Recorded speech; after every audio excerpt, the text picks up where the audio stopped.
जय हिंद दोस्तों, मैं अमित शास्त्री आप सभी से चर्चा कर रहा हूं निरंतर हिंदी व्याकरण के महत्वपूर्ण वीडियो पर और ऐसे प्रश्न लेकर के आ रहे हैं जो आपकी परीक्षाओं में पूछे जाते हैं। पिछले वीडियो में हमने जो चर्चा की थी उसमें आपसे एक प्रश्न पूछा था कि अन्वेषण शब्द का संधि विच्छेद कौन सा है। कुछ मित्रों ने बहुत अच्छे कमेंट में सही उत्तर दिया है, तो बहुत अच्छी आप पढ़ाई कर रहे हैं। आप हमारे प्रैक्टिस सेट देखते जाएं तो अच्छी तैयारी आपकी हो जाएगी। तो आपको बता दें कि अन्वेषण जो शब्द है उसमें जो लोगों ने उत्तर दिया है वो बिल्कुल सही दिया है। आपने यदि दिया होगा तो आपको पता भी होगा। तो आपको बता दें कि अन्वेषण शब्द में हमने ट्रिक जो बताई थी कि यावा में कोई आधा शब्द लगा हो तो यण संधि जानना, तो यहाँ पर यण संधि है। यण संधि का यदि आपको नियम पता होगा तो आप आराम से लगा लेंगे कि ई ऊ के बाद कोई भिन्न स्वर आ जाए तो अनुधन ईषण से क्या बन जाएगा, अन्वेषण। ठीक है, ऊ को क्या हो जाएगा, वाह हो जाएगा, ना आधा बचेगा। तो इस प्रकार से अन्वेषण बनता है। आगे देखते हैं, महत्वपूर्ण प्रश्न चर्चा कर रहे हैं निरंतर। रंग भवन, ठीक है, तो नीचे लिखे मुख्य शब्द के 4 अर्थ दिए हैं। सर्वाधिक उपयुक्त अर्थ का चयन कीजिए। रंग भवन, अब इसके सबसे उपयुक्त अर्थ आपको चुनना है। तो रंगा हुआ भवन, रंग बनाने का कारखाना, नाट्यगृह या रंगेलियां मनाने का स्थान। तो आपको बता दें नाट्यगृह को क्या कहते हैं, रंग भवन कहते हैं। याद रखिएगा, सबसे उपयुक्त यही है इसका अर्थ। प्रतिघात, प्रतिघात के लिए सबसे उपयुक्त चुनिए, क्या होगा भैया, प्रतिघात। तो आपको बता दें कि प्रतिघात मतलब कोई अपना घात करे तो अपन उसके बदले उसका घात करें। पिछी घात मतलब चोट के बदले चोट। ठीक, किसी ने एक मारा तो एक उसने मार दिया सामने वाले ने, ये क्या हो गया, प्रतिघात एक प्रकार से। त्रिकालज्ञ, ठीक है, त्रिकालज्ञ मतलब क्या हो जाएगा, ज्ञा मतलब तो होता है जानने वाला, तो त्रिकाल मतलब जो तीनों काल को जानता है उसको क्या कहते हैं, उसको सर्वज्ञ कहते हैं। जो सब कुछ भूत भविष्य वर्तमान सब जानता है, इस प्रकार से सर्वज्ञ हो जाएगा त्रिकालज्ञ का। निम्नलिखित 4 विकल्पों में से शुद्ध वाक्य का चयन कीजिए। ठीक है, अब शुद्ध वाक्य देखिए, बिल्कुल ध्यान से पढ़िएगा, एक एक कमेंट में जल्दी उत्तर बताइएगा। तो शुद्ध वाक्य यहाँ पर 4 ये हैं, तो हम आपको जल्दी से देख करके उत्तर बताते जा रहे हैं। प्रत्येक को 2 पुस्तकें दीजिए। ठीक है, 30 का हो जाएगा, प्रत्येक को 2 पुस्तकें दीजिए। अब यहाँ पर दिया है प्रत्येक को 2-2 पुस्तकें दीजिए। 2-2 अलग कहने की जरूरत नहीं है, प्रत्येक को 2 मतलब समझ जाएंगे, एक एक को दे रहे हैं, 2-2 देना है। हर एक को 2-2, अब हर एक फिर 2-2 तो वो भी नहीं है। प्रत्येक व्यक्ति को 2 पुस्तकें दीजिए। ठीक है, तो प्रत्येक व्यक्ति, अब व्यक्ति बोलने की जरूरत नहीं, प्रत्येक जो है व्यक्ति को देगा और किसी को देने वाले नहीं है। ठीक है, तो बी सही हो जाएगा। अगला देखें 31, तो उसे अनुत्तीर्ण होने का संशय नहीं होता, शक भी नहीं होता, आशा भी नहीं होती, हाँ आशंका जरूर होती, उसे अनुत्तीर्ण होने की आशंका है। ठीक है, चलो आगे बढ़ते हैं। देखें, जो शब्द 2 वाक्यांशों, शब्दों और वाक्यों को जोड़ने का कार्य करते हैं वे क्या हैं, जल्दी से बता दें क्या हैं। तो जो वाक्यांशों शब्दों को जोड़ते हैं वो समुच्चय बोधक शब्द हैं। ठीक है, समुच्चय मतलब ये होता है जुड़ना। जो शब्दांश शब्द के पहले जुड़कर अर्थ में परिवर्तन लाते हैं, तुम पहले बता चुके कि भाई उपसर्ग हैं वो शब्द के पहले जुड़ते हैं। ठीक है, ये उत्तर हो गया।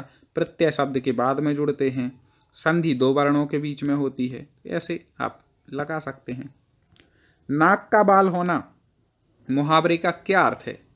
नाक का बाल होना, जल्दी से बता दीजिए मुहावरे का अर्थ। नाक का बाल मतलब अधिक प्रिय होना। बैठे से बेगार भली, कहावत का सही अर्थ है कि बैठे से बेगार भली, आपने सुनी होगी कहावत। तो निरर्थक से कम लाभ का काम अच्छा है, फालतू बैठे से अच्छा खुद थोड़ी लाभ हो जाए। ठीक है, शरणार्थी के लिए अंग्रेजी शब्द रूप होगा, शरणार्थी जल्दी बता दें। तो इसका उत्तर जो हो जाएगा सी, फुगेटिव।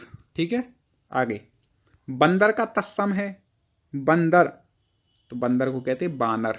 ठीक है, तत्सम तद्भव, तत्सम पूछ रहे नहीं तो पर्यायवाची सोच के कपि या मरकटे लगाया हो। याद रखिएगा क्या पूछा है। कमल के समान नयन में कौन सा समास है, कमल के समान नयन में कौन सा समास है। तो आपको बता दें उपमान उपमेय भाव है। कमल नयन यहाँ पर जो इसका बन जाएगा कमल नयन। ठीक है, तो नयन मतलब आंखों की उपमा किससे की गई है, कमल के। उपमान उपमेय भाव है तो कर्मधारय समास है। ट्रिक हमने अपने चैनल टॉप 50 स्टडी पर संधि समास की पढ़ाई है, आप जा करके सर्च करके जरूर देख लें। जो युद्ध में स्थिर होता है उसे कहते हैं, जो युद्ध में स्थिर हो उसे क्या कहते हैं? तो युधिष्ठिर। युद्ध में स्थिर मतलब युधिष्ठिर, कई बार पूछा गया। जो व्याकरण जानता है उसको क्या कहते हैं? उसको कहते हैं व्याकरण को जानने वाला, मतलब वैयाकरण। ठीक है, वैयाकरण कहते हैं। ये भी कई बार पूछा गया। सब प्रश्न बार बार पूछे जाते हो, आगे देखना, देखेंगे ही आपको पेपर में। आप हमारे हिंदी साहित्य के जितने भी हमने प्रैक्टिस सेट कराए हैं, आप एक बार जा कर के प्लेलिस्ट में जाएं चैनल की और ज़रूर देख लें, जिससे कि आपको कोई भी ऐसा महत्वपूर्ण प्रश्न ना छूटे। जो अव्यय वाक्य में किसी शब्द के बाद लगाकर उसे विशेष बल प्रदान करते हैं उसे क्या कहते हैं? जो शब्द के बाद में लगते हैं। अभी बताया था पहले, आप पूछ रहे हैं बाद में, तो उसी के साथ हमने आपको बता ही दिया था। तो जो अव्यय वाक्य लेकिन लगेंगे, हाँ कोई वो नहीं लग रहा, शब्द नहीं लग रहा, अब यहाँ अव्यय वाक्य किसी शब्द के बाद में लगकर विशेष बल प्रदान करें, उनको कहते हैं निपात। याद रखिएगा। जयशंकर प्रसाद की कौन सी काव्य रचना अतुकांत शैली में लिखी गई? कई बार पूछा गया। अतुकांत शैली में लिखी गई जयशंकर प्रसाद की कौन सी रचना है? तो आपको बता दें प्रेम पथिक।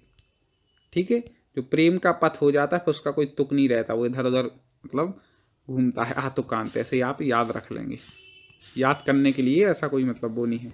निम्नलिखित में से कौन सी पुस्तक प्रेमचंद द्वारा लिखित नहीं है? जल्दी से बता दें, प्रेमचंद की रचना इनमें से कौन सी नहीं है? कायाकल्प है, रंगभूमि इनका प्रसिद्ध उपन्यास है, प्रेमाश्रय है, हाँ जय पराजय नहीं है। ठीक है, बी उत्तर इसका ठीक हो जाएगा। कबीरदास भक्ति काल की किस धारा के कवि थे? जल्दी से बता दें, तो कबीरदास जी थे संत काव्य धारा।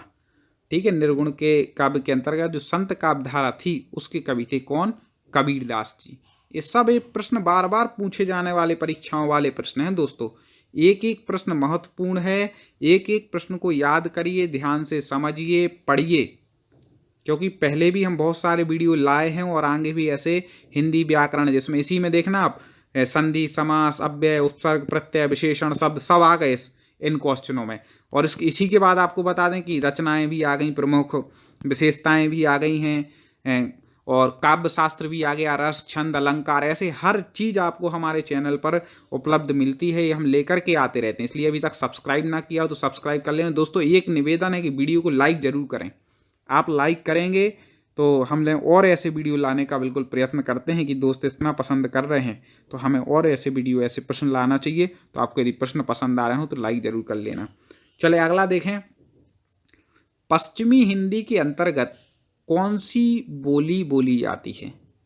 देखो हिंदी जो है, पूर्वी हिंदी, पश्चिमी हिंदी, ये सब आपने पढ़ी होंगी, बिहारी हिंदी, ये सब पढ़ लेना है। बोलियां जो है ना हिंदी की, ये जरूर पढ़ लेना, इससे संबंधित एक दो क्वेश्चन आपके पेपर में आएंगे, इसलिए आप बहुत अच्छे तरीके से पढ़ लीजिए।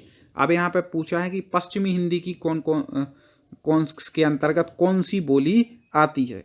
तो आपको बता दें जो मेवाती है और मगही बघेली, यहाँ जो बोल रहे हैं तो मेवाती तो आती नहीं है, तो राजस्थानी के अंतर्गत आ जाएगी। बघेली और मगही भी नहीं आती। हाँ, कन्नौजी जो है वह पश्चिमी के अंतर्गत आती है। तो कौन सा उत्तर इसका ठीक हो जाएगा? कन्नौजी, जो पश्चिमी हिंदी के अंतर्गत आती है। ऐसे आप याद रखिएगा, ये सभी जो बोलियां हैं ऐसे महत्वपूर्ण प्रश्न लेकर के आए हैं। आगे भी हम ऐसे ही प्रश्नों पर दोस्तों आपसे चर्चा करते रहेंगे। आप जुड़े रहें, वीडियो को लाइक कर दें और इसी तरह आप तैयारी करते रहें।